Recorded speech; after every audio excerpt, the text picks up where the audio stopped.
जय माता दी। मेरे सभी प्यारे दोस्तों, मैं लक्ष्मी शर्मा बड़ों को चरण स्पर्श, छोटों को प्यार और बराबर वालों को दिल से नमस्कार करती हूँ।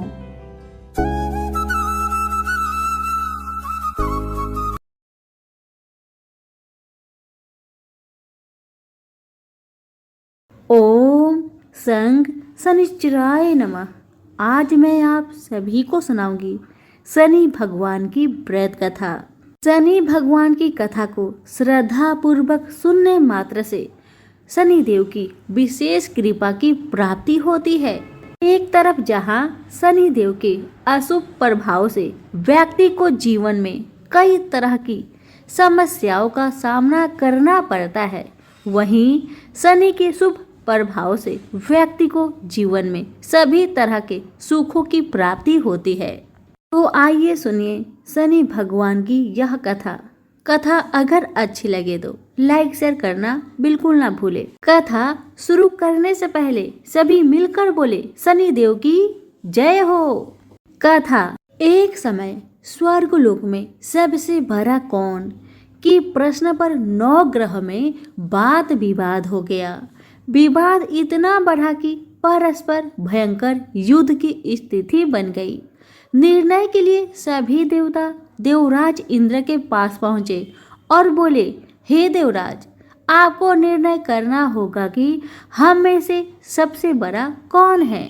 देवताओं का प्रश्न सुनकर देवराज इंद्र उलझन में पड़ गए। इंद्र बोले, मैं इस प्रश्न का उत्तर देने में असमर्थ हूँ। हम सभी पृथ्वी लोक में उज्जैनी नगरी में राजा विक्रम आदित्य के पास चलते हैं। देवराज इंद्र सहित सभी ग्रह उज्जैनी नगरी पहुंचे। महल में पहुंचकर जब देवताओं ने उनसे अपना प्रश्न पूछा तो राजा विक्रमादित्य भी कुछ देर के लिए परेशान हो उठे, क्योंकि सभी देवता अपनी अपनी शक्तियों के कारण महान थे। किसी को भी छोटा या बड़ा कह देने से उनके क्रोध के प्रकोप से भयंकर हानि पहुंच सकती थी। अचानक राजा विक्रमादित्य को एक उपाय सूझा और उन्होंने विभिन्न धातुओं स्वर्ण, रजत, कांसा, तांबा, सीसा, रांगा, जस्ता, अभ्रक व लोहे के 9 आसन बनवाए। धातुओं के गुणों के अनुसार सभी आसनों को एक दूसरे के पीछे रखवाकर उन्होंने देवताओं को अपने अपने सिंहासन पर बैठने को कहा।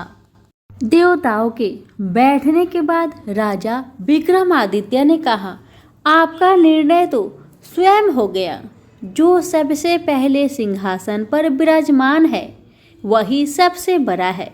राजा विक्रमादित्य के निर्णय को सुनकर शनि देवता ने सबसे पीछे आसन पर बैठने के कारण अपने को छोटा जानकर क्रोधित होकर कहा, राजा विक्रमादित्य, तुमने मुझे सबसे पीछे बैठाकर मेरा अपमान किया है। तुम मेरी शक्तियां से परिचित नहीं हो। मैं तुम्हारा सर्वनाश कर दूंगा। शनि देव ने कहा, सूर्य एक राशि पर 1 महीने, चंद्रमा 2.25 दिन, मंगल 1.5 महीने, बुध और शुक्र 1 महीने, बृहस्पति 13 महीने रहते हैं। लेकिन मैं किसी राशि पर 7.5 वर्ष 7.5 तक रहता हूँ। बड़े बड़े देवताओं को मैंने अपने प्रकोप से पीड़ित किया है। राम को 7.5 के कारण ही वन में जाकर रहना पड़ा और रावण को 7.5 के कारण ही युद्ध में मृत्यु का शिकार बनना पड़ा। राजा, अब तू भी मेरे प्रकोप से नहीं बच सकेगा। इसके बाद अन्य ग्रहों के देवता तो प्रसन्नता के साथ चले गए, परंतु शनिदेव बड़े क्रोध के साथ वहां से विदा हुए। राजा विक्रमादित्य पहले की तरह ही न्याय करते रहे। उनके राज्य में सभी स्त्री पुरुष बहुत आनंद से जीवन यापन कर रहे थे। शनिदेव अपना अपमान नहीं भूले। एक दिन राजा की परीक्षा लेने शनिदेव घोड़े के व्यापारी के रूप में राज्य पहुंचे। जब राजा विक्रमादित्य को इस बात का पता चला तो उन्होंने अपने अश्वपाल को कुछ घोड़े खरीदने के लिए भेजा। घोड़े बहुत कीमती थे। अश्वपाल ने जब वापस लौटकर इस संबंध में बताया तो राजा विक्रमादित्य ने स्वयं आकर एक सुंदर व शक्तिशाली घोड़े को पसंद किया। घोड़े की चाल देखने के लिए राजा उस घोड़े पर सवार हुए तो वह घोड़ा बिजली की गति से दौड़ पड़ा।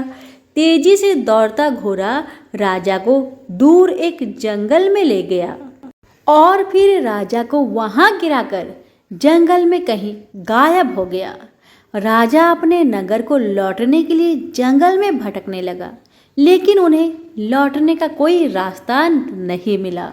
राजा को भूख प्यास लगाई। बहुत घूमने पर उसे एक चारवाहा मिला। राजा ने उससे पानी मांगा।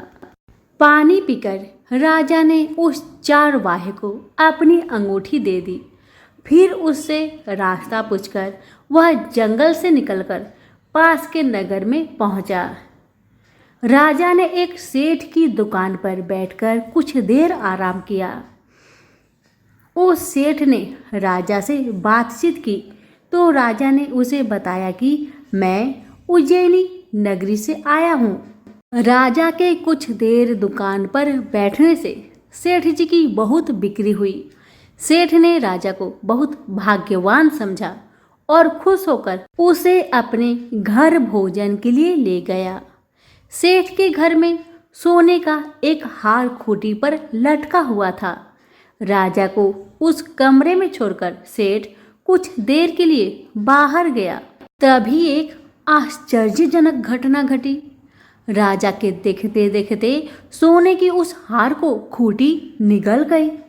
सेठ ने कमरे में लौटकर हार को गायब देखा तो चोरी का संदेह राजा पर ही किया, क्योंकि उस कमरे में राजा ही अकेला बैठा था।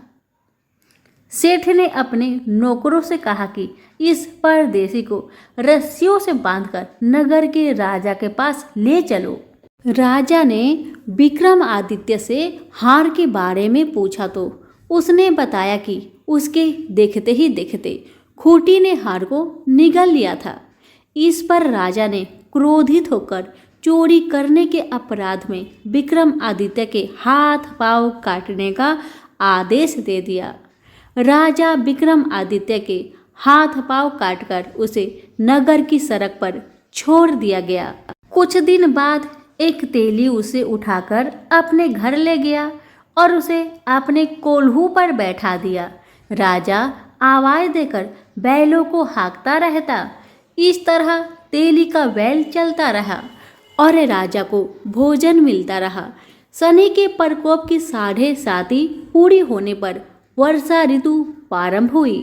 राजा विक्रमादित्य एक रात मेघ मल्हार गा रहा था कि तभी नगर के राजा की लड़की राजकुमारी मोहिनी रथ पर सवार उस तेली के घर के पास से गुजरी। उसने मेघ मल्हार सुना तो उसे बहुत अच्छा लगा और दासी को भेजकर गाने वाले को बुला लाने को कहा। दासी ने लौटकर राजकुमारी को अपंग राजा के बारे में सब कुछ बता दिया। राजकुमारी उसके मेघ मल्हार से बहुत मोहित हुई, अतः उसने सब कुछ जानकर भी अपंग राजा से विवाह करने का निश्चय कर लिया।